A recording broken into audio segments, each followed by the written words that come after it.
man, Alex Toon. Good to be on, mate. What's up, dude? Yeah, good to be on, mate. Thanks for having me.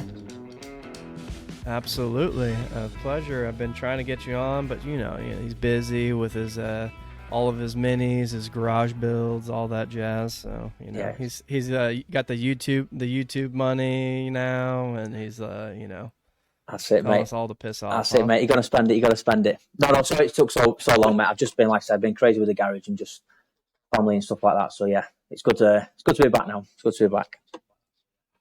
I've actually got something to talk about now as well because I've actually been working on them for the past few weeks. So Dude, yeah, they've been glad to have you back. I was missing all the the content that you post, but yeah, we'll get into that. Again, if you guys are not watching, you probably should because we're just every time one up in it. We got what do we got back there? The Mark yeah. I got One the Mark One and S. the Is Mark it a Three. Mark Three? Yeah, We'll get into it. yeah. Whatever. Mark Three and the new garage extension. Everyone, nice. Yeah, you probably see it in the back there. So it's basically from that. Yeah, from that beam onwards, the new one. New garage extension. Yeah, made the world of difference. World of difference. Hell yeah, hell yeah. Well, I want to jump into this, man. I don't really know a whole lot about your stories. I know, some recent stuff and some cars that you've owned, but I want to kind of get into it and how you were attracted to minis. What was kind of your first classic mini memory? What got you into these minis? And let's kind of start there. Obviously, like I said, probably the first place I seen him was an Italian Job, and I remember years and years ago. I think I was only about 17 or 18 at the time, and I always wanted a classic mini as my first car. And then there was a lad who lived kind of on the estate a little bit further away from mine, and he turned up in a white mini. And ever since then, I was like, yeah, I'm sold. I need one. And obviously, years have gone by, and then ended up with one eventually. Then, so yeah, that's kind of how it all come about. It kind of like fizzled out for a few years, and then I kind of got the itch again for it, and I bought my first one in 2017. Okay, so your first one was in 2017. Okay. Um, I think I could be wrong, but I was trying to Instagram stalk you. Was it the like 1900 or 2000 mile mini, the red one? Was that Yeah. your That was first it. one? Yeah, that was the first one. That was the first one. So how old were you after? So it wasn't like your first car; it was just your first mini. No, it's just my Because first mini. all right, So yeah, how old because was I you're then? older. Yeah, I was gonna say you're older than Yeah, that. much older than 17 now, unfortunately. Yeah, what was I then? 20, 24, 25, I think, when I first bought my first uh, one. Yeah, 24. how did you come about that one? And what were you looking for, like a pristine mini or what? Because that Well, I that was seems like that's like a brand new car. honestly, it's probably the best one I've ever owned. I'll tell you that one. Yeah, so basically, like I said, well, I used to be into quad bikes and stuff and mountain biking pre Okay. accident. I was kind of like, obviously, when I moved out, got my life back on track, I kind of was itching for something to mess around with. And obviously, at the time, I had like a little single garage. So I thought, I wonder if I can get like a little project or something I can just mess about with in my little garage and still able to get all the way around it. So I ended up getting on eBay. I thought, I wanted to do a classic mini in automatic because at the time I didn't know we could adapt the manual ones. So when he gets on eBay, typed in classic mini automatic, and then that one popped up with about 3 or 4 others. And as I was flicking through it, I was kind of like, "Oh, that's crazy!" But I thought that's a lot of money for a mini. So I kind of just I sacked it off for a bit, but then obviously the itch just keeps needing to be scratched. So I ended up going down to look at it with my granddad, and then a few months later, I owned it, which was yeah, pretty crazy, really. Wow. It's crazy actually that it lasted that long. I would assume that, that would be pretty sought after for some of these collectors, right? Yeah, I mean the only I think if it had been a manual one, it'd have flew out. But I think with it being automatic, you've got a very select market for automatic minis. Yeah, I mean, that's I true. like an auto mini. They're nowhere near as fun to drive as manuals. But if you just want to kind of potter around and not have to mess about with gears and stuff, I think they're ideal. Yeah, yeah, I've heard great things about the Auto Mini. One of my friends in Hawaii has one and he loves it. Actually, I think somebody here in one of my groups here has one and he loves it too. But yeah, that's true. I guess they're not that sought after. But How many miles did you end up putting on that thing? Because you sold it not too long ago, last year or something like that, or? Yeah, I think when I sold it, I think it had about 2,400 on it, 2,500. Yeah, I didn't do an awful lot of miles on it. Yeah, I didn't do much in it. That's kind of why. Well, when I first bought that one, I started using it. I think I did most of the mileage in like the first year of me having it. I think I owned it 4 years. I think I sold it in 2021 when I got the. Well, basically, I traded it in for the Mark III, which you can see over my left shoulder. Um, so yeah, I did most of the miles in the first year, and then kind of when I realised what it was and how kind of low mileage it was, I thought I need to try and get something else. That's when I ended up with the second mini, which was the blue one, which you've probably seen on there. Yeah, that was kind of the first one that I kind of noticed you on Instagram when we started kind of connecting and stuff like that, and you were really modifying that one and getting into it. So was that one a manual though? Then is that the No, first one that you got? that was auto again. Yeah, that was an That auto, was but that auto one again. was so my first one was a 998 auto carb, and then the second one was a 1275 SPI carb, and the difference between the Yeah, two is night and day difference between a 998 and a 1275 auto. Yeah, yeah, so much yeah, better. yeah. I've never driven anything except for 1275, so I kind of don't know, but I know a lot of guys that like the 998s. So, but the auto's a sluggish. Yeah, the 998 was terrible. Particularly when it was cold, it was horrible. You couldn't really drive it when it was cold because it just used to conk out all the time.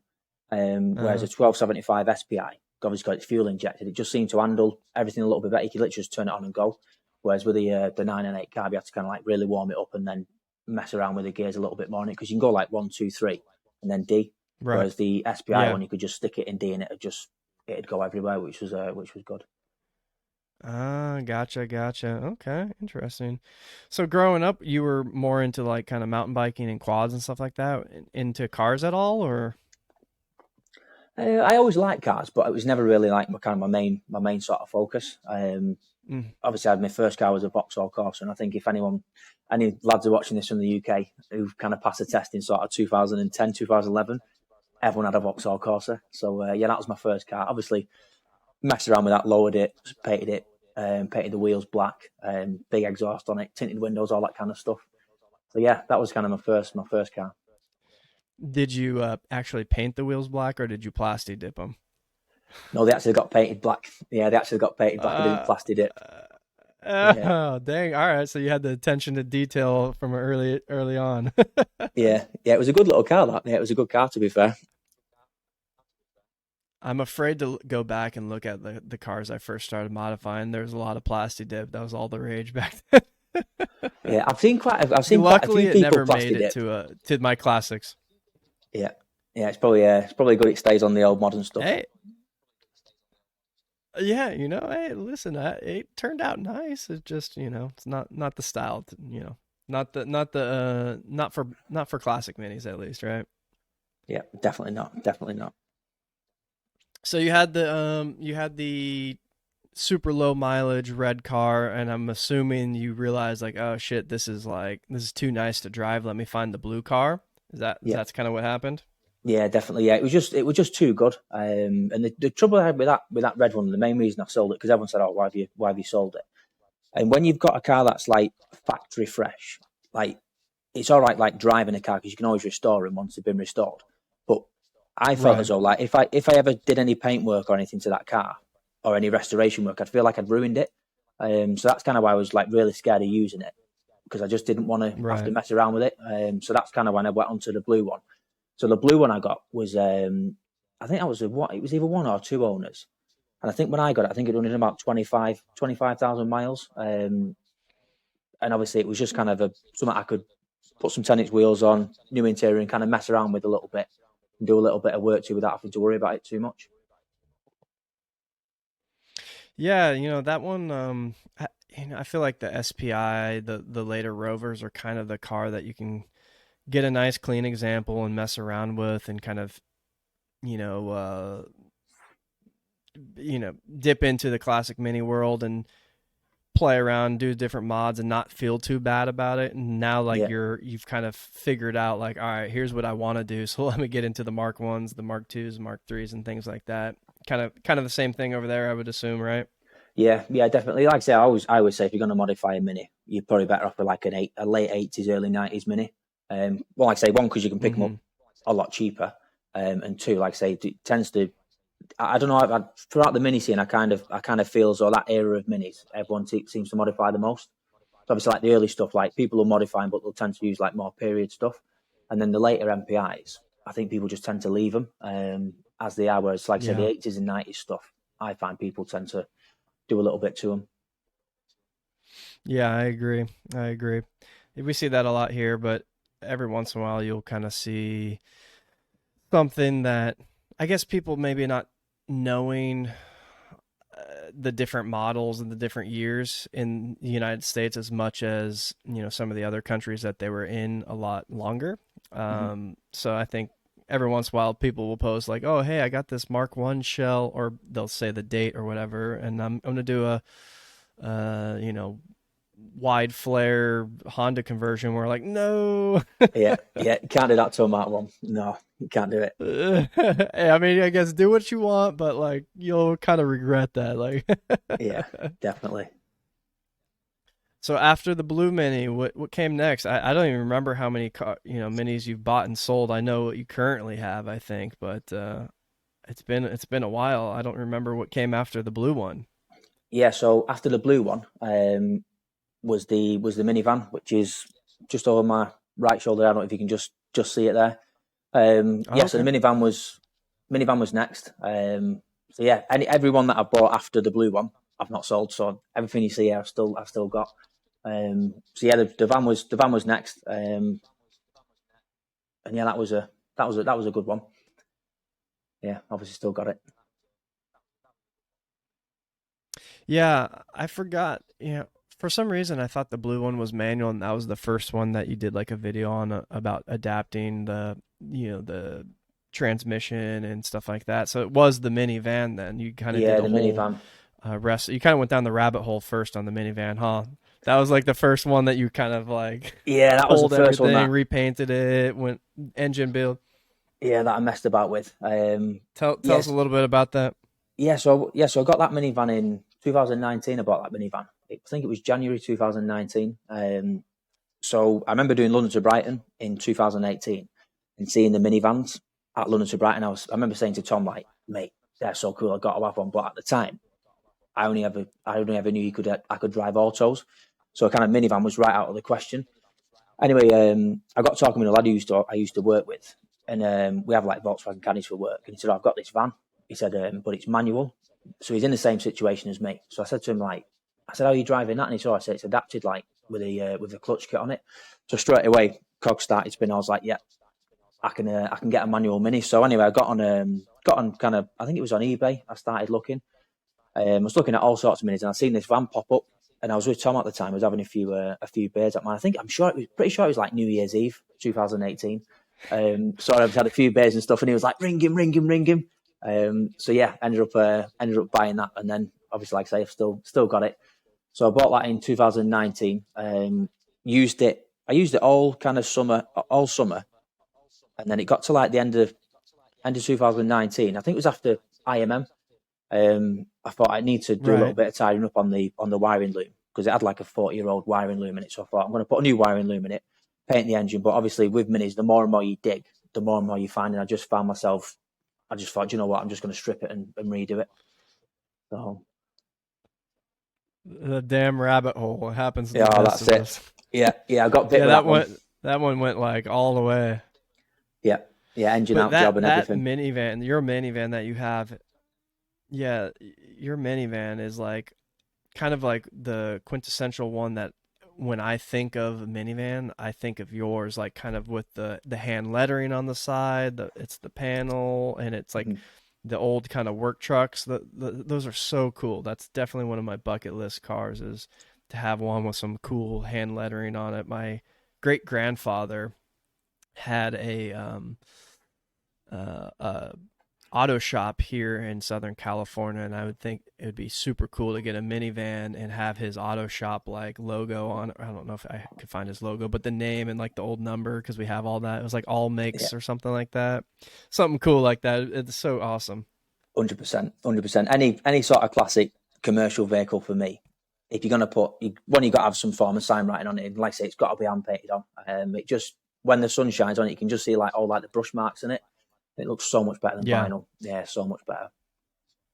Yeah, it's really cool for sure. It's pretty popular here with, the hot rod kind of car culture that, they do a lot of hand lettering. I've seen a lot on Instagram that I'm just saving, waiting for the day to, because my plan with my S is to kind of do the old school liveries and the logos and stuff like that, all hand lettered. Yeah, That's the plan instead of vinyl. I think that would be real cool with yeah, the definitely. numbers and all that. Yeah, that'd be super That'd be cool. That. cool. For sure, for sure. I want to jump back to, and if you don't mind explaining for people, we've been, I would assume most everyone that's listening would know you, but I think there's definitely some people that aren't on Instagram that might not know who you are. And we've been talking about adapting and things like that. And if you don't know, Toon's in a wheelchair and super motivational. I don't think he's just living his best life. He's not Yeah, even trying. I I'm don't know if I'm you're trying to be trying. Yeah, motivational, but it is. You're just like crushing it. You're working on your cars. You're doing all this stuff on your garage. So I didn't, don't mind if you bring it up, but that's kind of what we were talking about adapting because he doesn't have the use of his legs to do the clutch. So if you want to explain kind of the adaptive feature of the cars a little bit, maybe for some people. yeah, definitely. Yeah, so like I said, I'll kind of briefly touch on it. But like I said, I did do a full video explaining how it all works. So if anyone wants to see it in action, I'm sure you'll be able to sort of link out and stuff, mate. Yeah. But yeah, basically in a nutshell, so all the Yeah. cars that I've got, whether they're automatic or manual, are both fitted with they're all fitted with a push pull control system, which is basically where you pull this lever to go and you push to brake, and that's the same on any Right. car that you'll drive. And then the main difference between Mm-hmm. obviously the minis, which are manuals, is I've got an electronic clutch. So basically, underneath the passenger inner wing, there's like a motor, which is basically linked with like a big, like it's almost like a bike cable, which goes Mm-hmm. down in front of the slam panel, and it goes through the toe bar to the clutch pedal. And basically, that motor is controlled by an ECU, which takes readings from a wheel speed sensor and the RPM off the coil. And basically, that's kind of like the brains of the operation, which tells the motor how far to pull the clutch in, and it'll let the clutch out to the biting point if you're in stationary traffic, or if you're moving, it'll read the wheel speed sensor reading that the car's moving, and it'll let it straight out past the biting point. It's pretty crazy how it all works. It's definitely interesting. Yeah, it's super crazy. I remember watching the video, and for those that don't know, I alluded to it. Alex does, YouTube. Not often, but often. Yeah, You have quite a few videos, and I'm excited to see more because you always have cool projects, and they're always fun to watch for sure. And we'll get into the rest of your car. So everyone go check out his videos. And like he said, there's one of them on there about how it works and kind of showing the whole process, right? yeah, that's it. Yeah, I've been pretty quiet on YouTube recently. I tend to have this habit where like I'll come back and I'll say I'm back, and then I'll disappear again for months and months on end.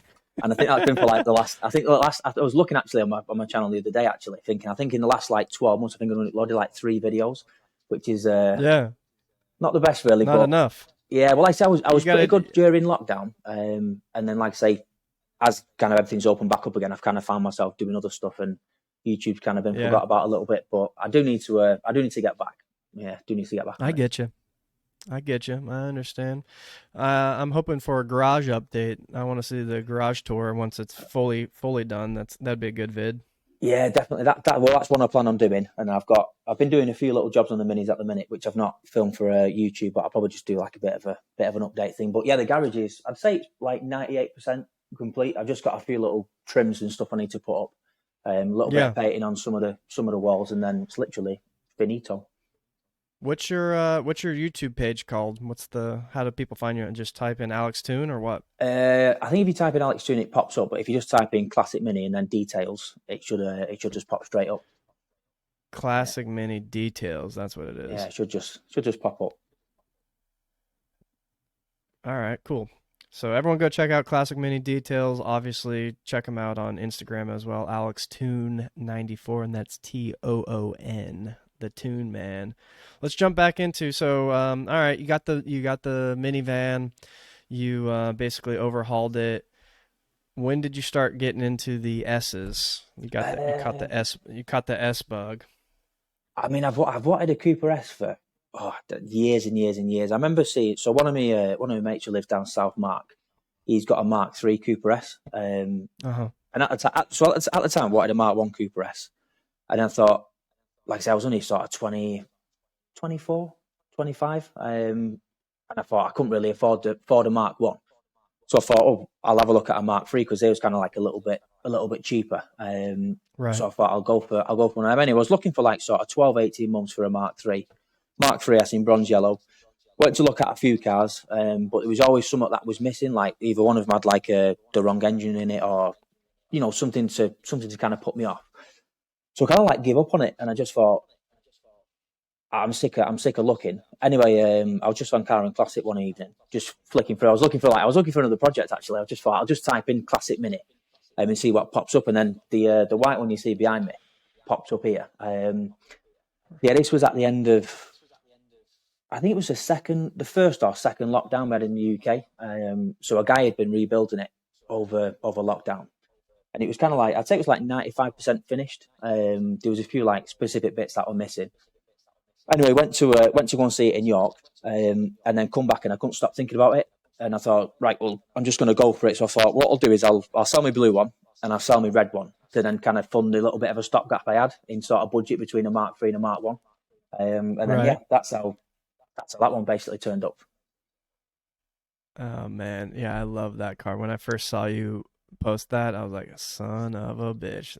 It's so good looking, and Yeah, it it's looks. a I good mean, one. at least on the pictures, at least, it looks like a really well done restoration.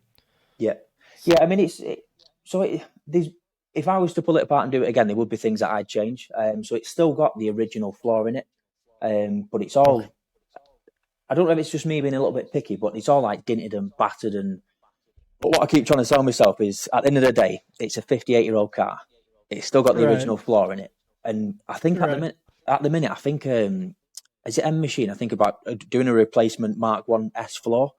Whereas years and years ago, when these were kind of like restored and stuff, these Right. panels weren't available. So it's not got any patches in it, but you can see where like stuff's like been it underneath it or whatever over the Mm. years. But like I say, it's all white Right. and all painted, but it is a little bit beat up. But the outside of it, exterior of it, it's absolutely spot on. Apart from a few stone chips here and there. Um, Right.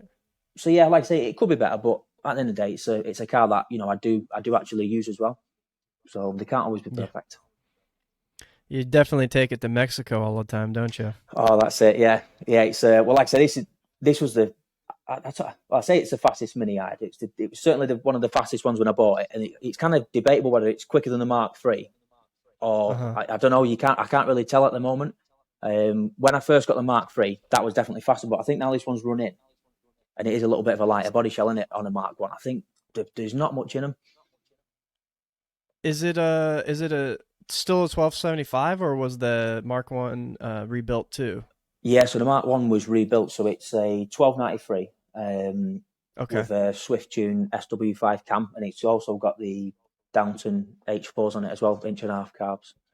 Yeah, the H4s. Yeah, it's Yeah, nice. It's super nice. Old English white with blacktop. Yeah, yeah, Old English white, black roof. It has got my red new wheels on it as well now. interior. Yeah, red interior, new wheels. Did have the standard S wheels, which are just over my shoulder there, which I've now Yeah, switched out in the process of messing around with it again. You got the rose petals on already, or Yeah, what? I've done it, mate. Yeah, I've put them on. Yeah, it's only took me about 6 months. Yeah, I want to kind of get into that, and you know, you've kind of alluded to it already, but you have this attention to detail that's like second to none. And when you decide to do something, you just do it perfect. And if it's not perfect and you've completed the task, you redo it to get it done right. yeah. Were you always like that, or when you got into these classic cars and you see this vision and you know what it should look like, did that kind of spark it, or were you always kind of like that? I'm kind of like that with everything. I don't like doing half a job. I'm either fully committed to it or I'm not interested. It's either Yeah. like one way or the other with me. So yeah, I'm like that with everything. I always like to try and make things the best of what they can be, using Yeah. kind of what I've got at that moment in time. It's good to have it. I see a lot of half-ass jobs out there. Yeah, yeah. I mean, the thing is, if you half-ass it, you'll only end up coming back to it in sort of 6 months, and it probably end up costing Yeah, you more money in the long run. Just kind of keep, I don't know, bodging it or doing things you don't really want to do. So I just kind of like, will wait for the right thing, and then I'll do it there and then.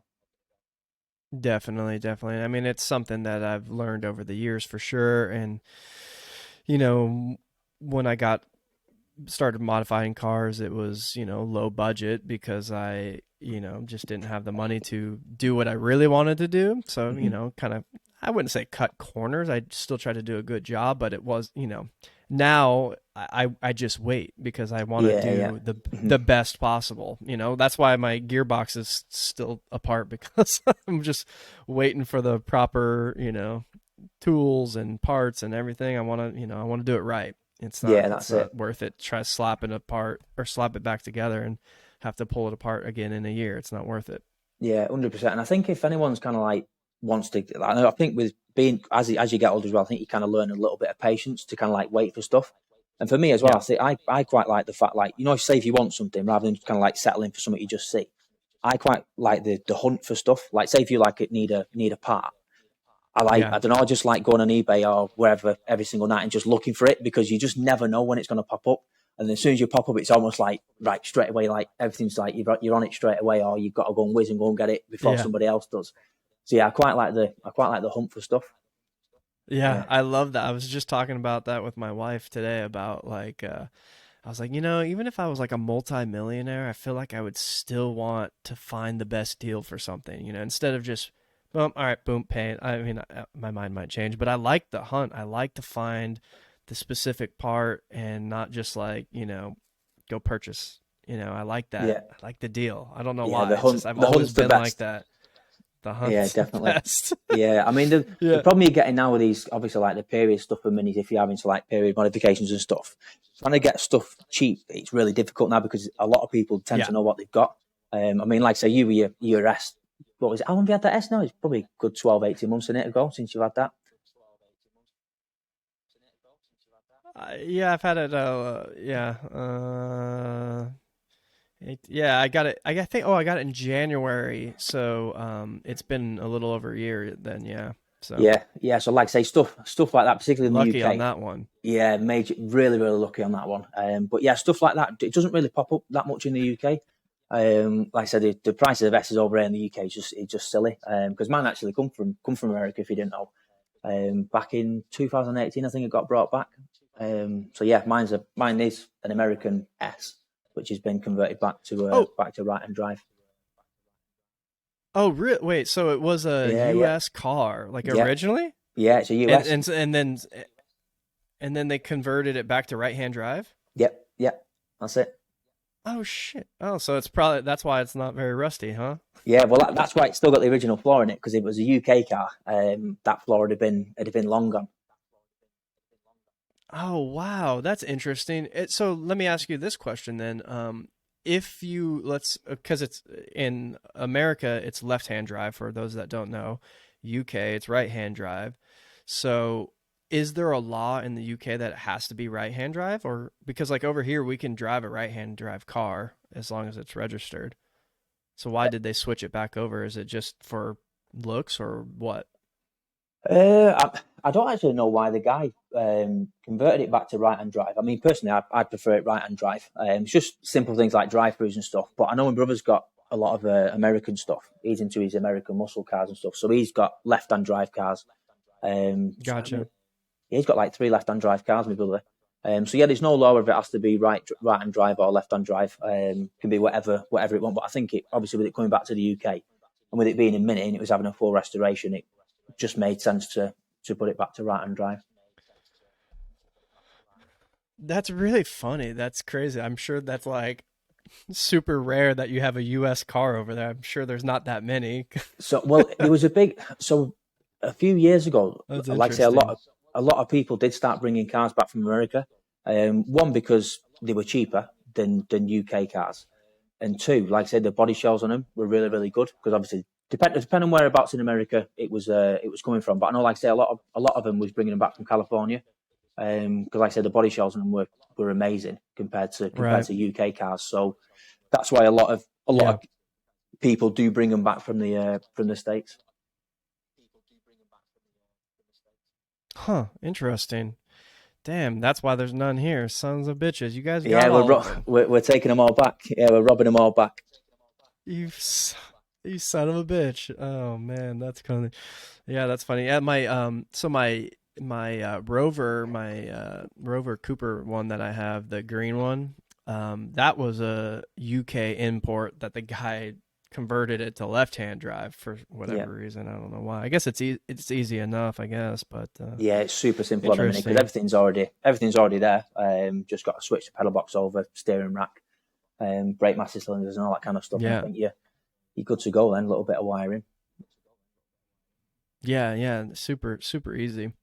I want to jump back into the parts and the hunt for it. And you kind of brought up something, when you start getting into the a little bit more of the rare stuff, that hunt becomes super fun and interesting. But what at least over here, I feel like there's a big split between the guys that like that kind of period stuff, the new old stock stuff that love that hunt versus the guys that, want to do the swaps or just they don't really care. They buy the new Mambas versus searching for old Mambas or Mm-hmm. the new rose petals search versus searching for the old ones or something like that.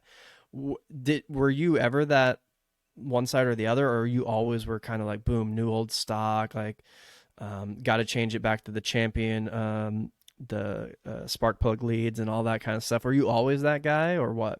No, it was only really since I started with the Cooper S's where I kind of wanted them to be more authentic type of thing. Because I know when I restored my van, I put loads of new bits back on that, which Yeah. ended up biting me on the backside because loads of things started breaking. But like I said, my Blue Mini, I don't think I put any.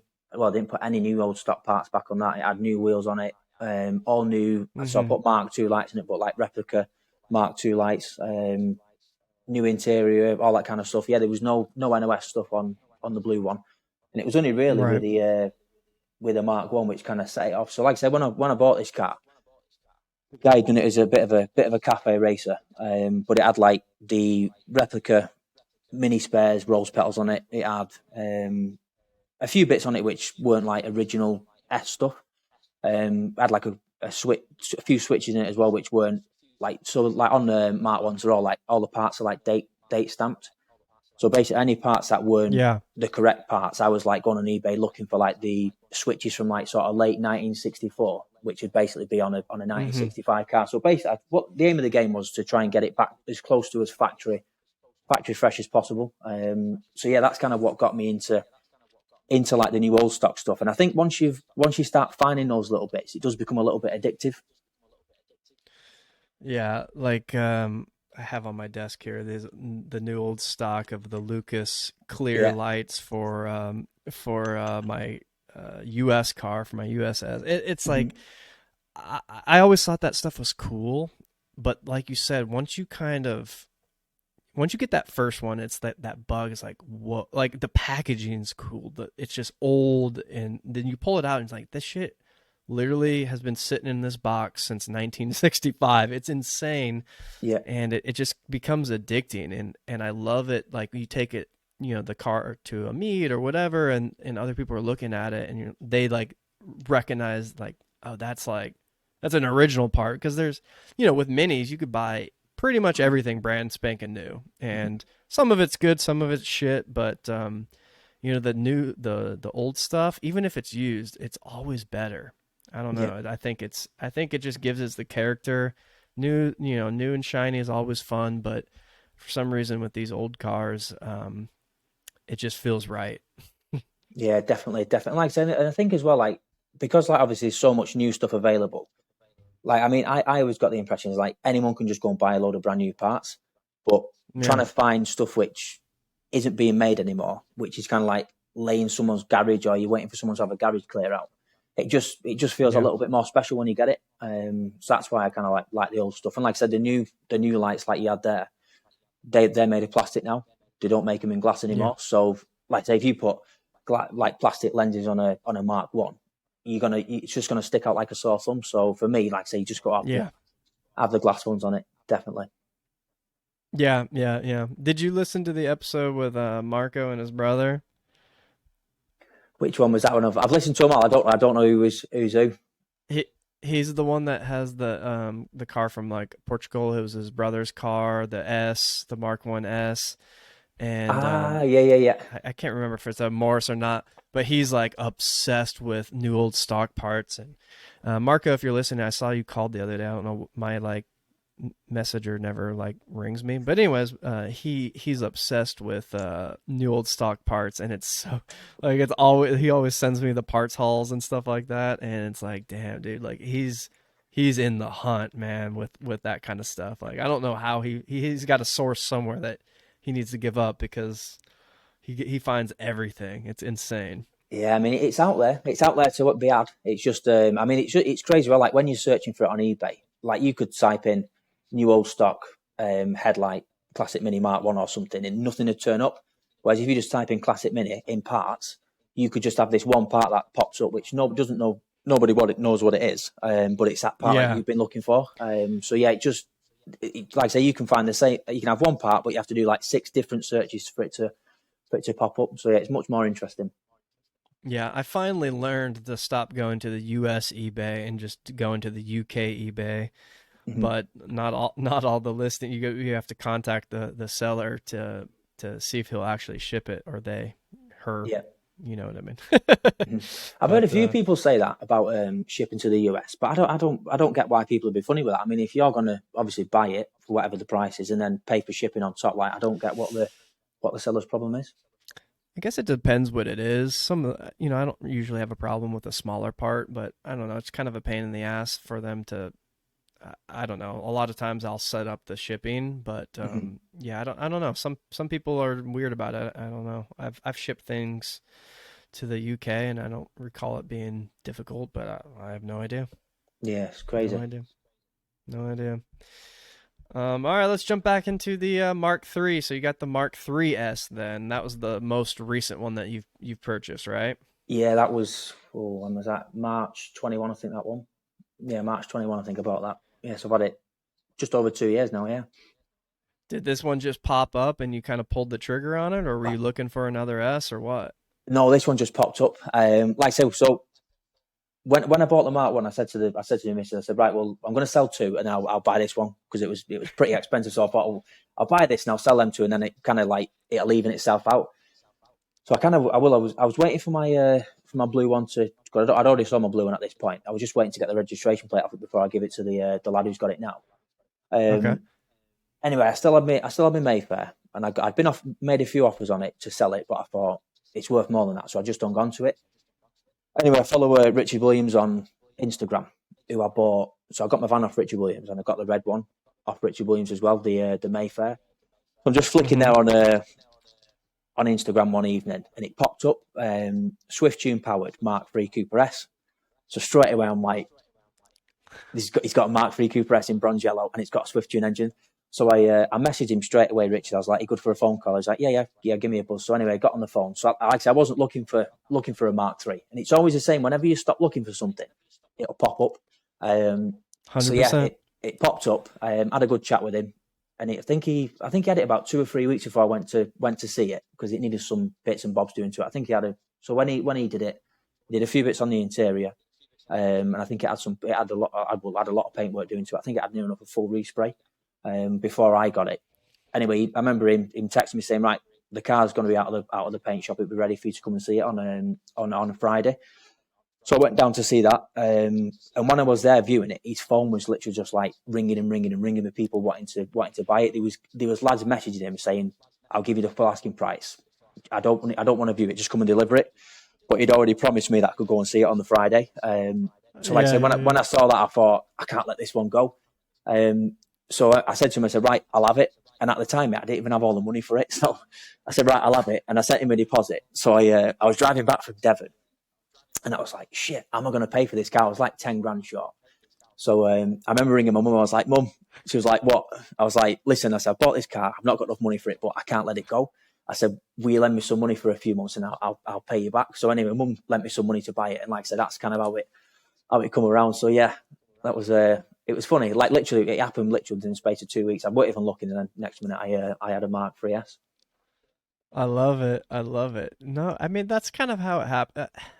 I feel like that's how it for something special like that. That's how it happened. That's kind of what happened with my S too. It was Mm-hmm. someone sent the link. I clicked on it and I was like, I'm sure it's similar in UK, but in the United States, everything's a Mini Cooper, right? Yeah. Doesn't matter if it's a Cooper or You not. Yanks got like calling everything a Mini Cooper. Everything's a Mini Cooper, so it's it just basically said Mini Cooper, and it was probably spelled copper, not Cooper. It was like Yeah. a shit ad, couple pictures, and I started like looking, and we were just I was talking with some of the guys in a group chat, and I was like kind of looking, I was like, it kind of looks like a 11 stud head, and then it kind of looks like it has the studs all around the door frame for like the S trim, the chrome trim. Yeah. And I was like, and I like zoomed in on the engine block and I saw it was like the S engine stamp and stuff. I was like, holy shit, like I think that might be an S.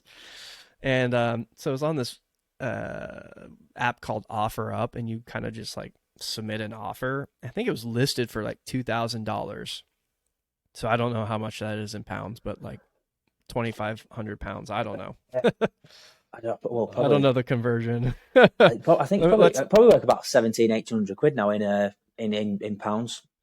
Yeah, because maybe the let's dollar's a see. lot stronger than what it used to be.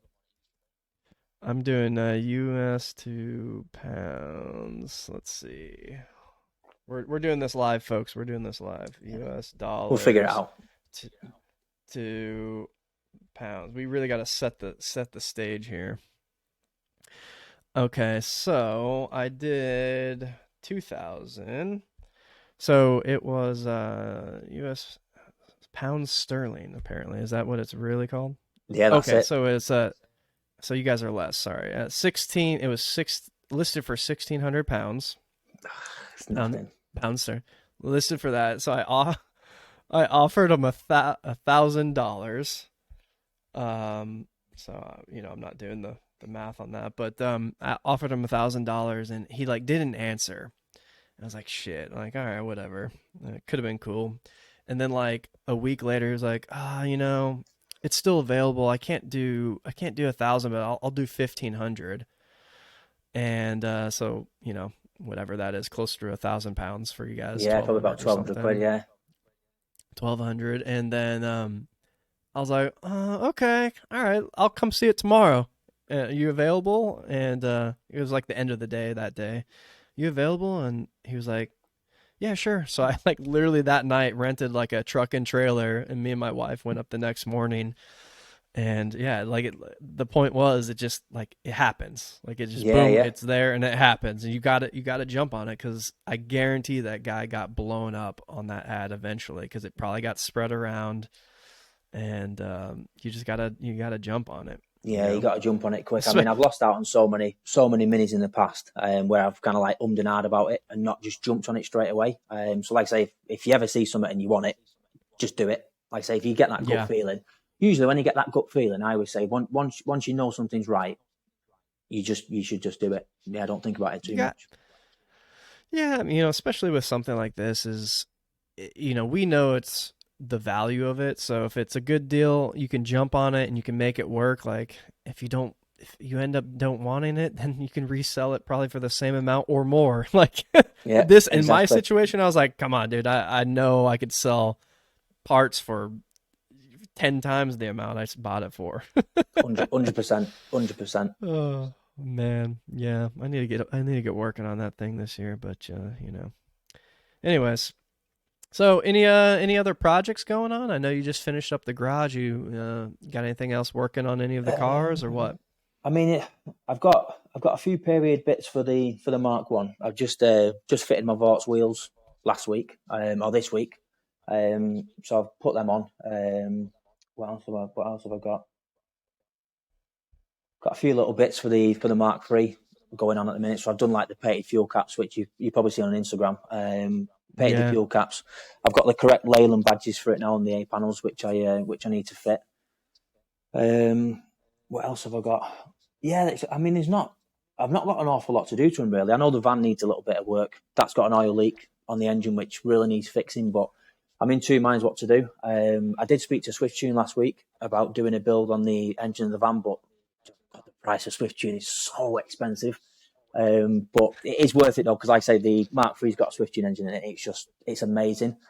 So I don't know. I've kind of put the van on the back burner a little bit until I figure out exactly what I do. Does the I would have to look.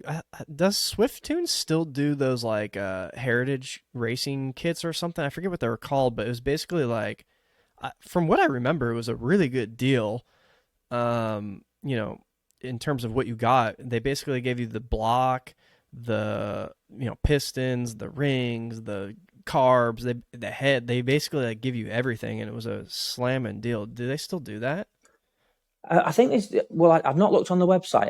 I rang him on the phone on Friday, and I spoke to him, and I said like, what would it be for a rebuild? And he said like, are you on about us supplying parts, or do you want us to like build the full thing? So I think they do supply parts, but they do like I think they do like a they do a like it's a touring engine, Yeah, which is they like had like a 100. kit. Yeah, it's about 100 horsepower, and then they do a road rocket, which is 110 horsepower. And obviously, the more Yeah. horsepower you got, you get more. But yeah, I only spoke to them about literally just sending them an engine and saying, right, rebuild that, and then give me back as a running engine. Then they do Mm, like packages where it's just the engine and gearbox, and then obviously they can yeah. supply carbs, or you can supply your own carbs, and then they can rebuild your carbs. Or it's a Gotcha. minefield in it when you get to doing engines. Yeah, yeah, it's a a rabbit hole like we discussed. But I'm trying to get Nick Swift on here soon. I've been in contact with the team over there, so hopefully one of these days, and I'll badger him, see if we can get some discount codes for you, Tune. Oh, that'd be amazing. Yeah, get me a discount code, and then I'll be heading straight to Swift Tune. But yeah, like I said, I definitely want the engine building. But it's just like I say, it's just the finances at the minute. I just need to figure out exactly what I want to do. I Because get you. the engine that's in that van, it's an A plus engine, not an A series, and in that van it should have an A series engine. So what I was thinking of doing is just leaving that engine in and just finding myself a proper A series engine, which actually matches the van a little bit more, and then having that built rather than having the A plus one built. Um, but people Yeah, say to me that the A plus engines are stronger than the A series engines, but an A series would look yeah. better, would look more right in that van than an A plus. Why don't you rebuild it yourself? You ever done one? I, it doesn't really interest me that I'll be honest, because I see a lot of people rebuilding engines, but for me, I'm just not really. It's not something I like. I think, I well, feel like I want to do that. I feel like you would. I get your point there, but I feel like you would because like the tolerances and everything that I feel like you would really like to be like make sure it's perfect Yeah, and like perfectly within spec. And I feel like it'd be a killer engine, but I get it. It's a pain in the ass for sure. yeah, that's it. Yeah, it's just the time and commitment. I just don't think I'd be up for it. But you never know. I'm never say never. You never know. In a few years, I might think, Yeah, do you know what, I'm gonna do it. yeah. Cool, cool. Tune, you ready for the Patty probe? Yeah, definitely, mate. Yeah, fire away, fire away. All right. For those that don't know, if you're new here, Patty probe set of questions. I intended it to be rapid fire, but it never turns out to rapid fire, so it's just a set of questions. Some of them are quite controversial. So, first one, what is your favorite mini variant? It's a difficult one. I knew you was going to ask me this one.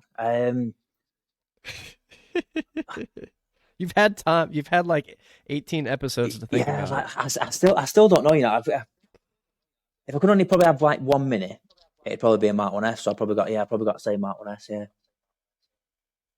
Can't go wrong with that. Can't go wrong yeah, with can't that. go on with That's the a Mark tough, One. isn't it? It's a tough question right out of the gate. I'm not gonna lie. Yeah, the back end of a Mark One for me is just, well, like everything on a Mark One's just, yeah, the perfect.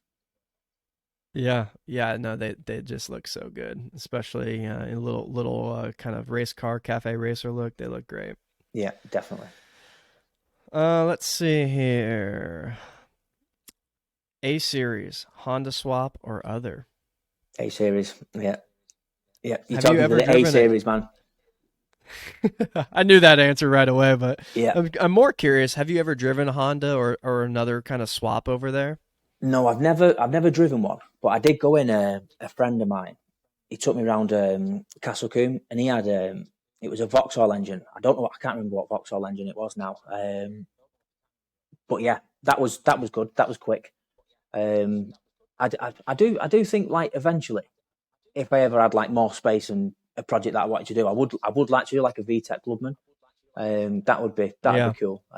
But yeah, for me, with the space that I've got at the minute, A series. But if I did have like all the mini variants that I wanted, and then I had like room for another one, I probably would do like a VTEC Clubman. But it would be the last one on my list, so to speak. Yeah, I feel the same way. It's not priority for sure, but I think it would be cool. It would be fun Oh, for sure. 100%. I'm not sure. I'm not too familiar with Vauxhall, but is it, just like a kind of a four-cylinder engine, kind of like a VTEC or something? Yeah, so yes, like I said, the Vauxhall courses. I think so. They did like a red top engine, which I think was like a bit like a sporty version. I'm pretty sure it was out of an Astra. I think it was a 1.6 petrol. What he put in it, obviously 5 gears Okay. as well. And I think it's about Yeah. 100 horsepower. So obviously you got like, but I mean the gear ratios with, I mean 100 horsepower in an A series, 100 horsepower in a modern day engine. The Right. way it drives is totally different with the gearing. Yeah. Yeah. Yeah. Let's see here. I'm interested in this one. Your favorite mini modification, either one that you've done or one that you would like to do. Favorite mini modification. I suppose it all depends on what you're starting with. Probably a set of wheels. Yeah, a set of wheels. Yeah. Yeah, definitely a set of wheels. Is the rose petal your favorite wheel? 100%. Yeah, 100%. Yeah, definitely. Yeah, those original ones that you got redone are so awesome. Yeah, yeah, they're super nice. Super nice. One of the questions is 10 inch, 12 inch, or 13 inch, but I don't even need to ask that one, Yeah, so we'll 10 move inch. on. Yeah, yeah, 10 inch definitely. What's been the most pain in the ass job that you've done on one of your cars? Uh,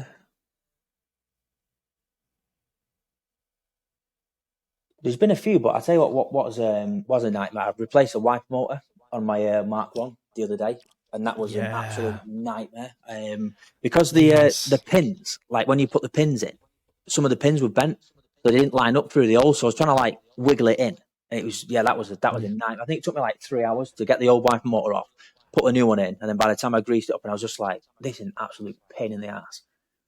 That's a great answer. I forgot how shitty that job was. I don't know why. The first time I messed with the wiper motor and the whole mechanism on mine, it was like, yeah, bent, and I couldn't get it in, and then I couldn't get the little like black wedge things with the nut on. Yeah, It took like all day. It was like, what the hell yeah, is for the it wasn't wiper a motor? nice job. I've like never used my wipers either, but I just It'll say, mate, like I said, I've had uh, this car 3 years in June, and it's never had a set of working windscreen wipers on it. So every time I've been caught in the rain, I've been relying on Rain-X to just like get the water off the screen. So like I say, now eventually yeah. I have a set of working wipers. Shit. Oh man. Let's see here. What is your favorite mini color? Uh, I probably said the colour of my This van. is Yeah, Columbus grey. Yeah, I do like a Columbus grey mini. Yeah, that is a nice color. That's another tough one because there's so many cool colors, but it's like, would I want that color though? So I mean, it all depends on what variant mini you've got. Like say if you've got a yeah, later mini, like say for like a 90s mini for me, sort of like solar red is a really good one.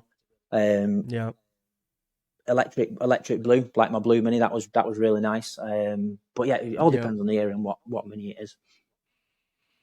yeah. That's true. That's true. It depends on what kind of style you're going for. If it's 100%. a, a van versus a saloon, all that jazz. Mm-hmm. Let's see here. Let's see. If you had the ability to change something about minis in general, what would it be? Rust. Yeah, if they didn't rust, that'd be amazing. Yeah, That was a good one. Okay, Yeah, Ross. yeah. If you could just All dry them right. in all weather and not worry about it rusting to bits, that'd be great. It'd turn them into around the clock cars rather than just summer cars for me. Definitely. Toon, you know what would fix that is moving to Southern California. That would it. That would it. Definitely. That'd definitely work. Either that or Florida. Florida's a good place. I like Florida. Yeah, yeah, yeah. Florida's fun. That's Yeah, yeah. Florida's good. All right, last one here. If you could have a drink, coffee, beer, or tea with one mini celeb, who would it be? It's got to be Nick Swift, I think. Yeah, in terms of like being relevant in the mini scene right now, I think Nick Swift would probably be the one. Yeah. Yeah, he seems like such a cool guy. So that's one of my kind of uh, not necessarily Nick Swift related, but going to like the like revivals and stuff like that at Goodwood. Have you Mhm. ever been to any of those? Or No, I keep meaning to go. I just missed the 80th members meeting, but I'm hoping to try and get there later this year if I can. yeah, But yeah, that'd be good. Yeah, I think yeah. if I went for a beer with Nick Swift, I think it would ultimately result in a Swift Tune engine for my van. So yeah, I That's the probably if that's I the got offered salesman that, in you, right? yeah, if I got offered a go for a pint with Nick Swift, I'd probably be like, that's a really cool idea, but it's going to be a lot of money as well. Because like I said, I think once you start talking engines with him, I think it'd just be like, too addictive. Like, yeah, let's do it. But Yeah, yeah, yeah, yeah, one day I'll do it. yeah. Man, I'll patch you in when if I ever get him on here, and I'll just slide you in at the end to talk to him. That's it, definitely. Toon, I appreciate you being on. Thank you for taking the time out of your day and your family to be here with me. Like we mentioned, Alex Toon, Toon 94 on Instagram, and on the YouTube's Classic Mini Details. Anywhere else? Anything else you want the people to know? That's just the main two bits I post on my minis. Yeah, I don't tend to put too much on Facebook. I tend to keep it a little bit more family orientated on Facebook. But yeah, mainly kind of like Instagram and Yep. YouTube. That's where I put my bits and bobs. Awesome. Cool. Well, I look forward to seeing more from you. And again, thank you for being on, and catch you guys on the next one. Perfect. Thank you.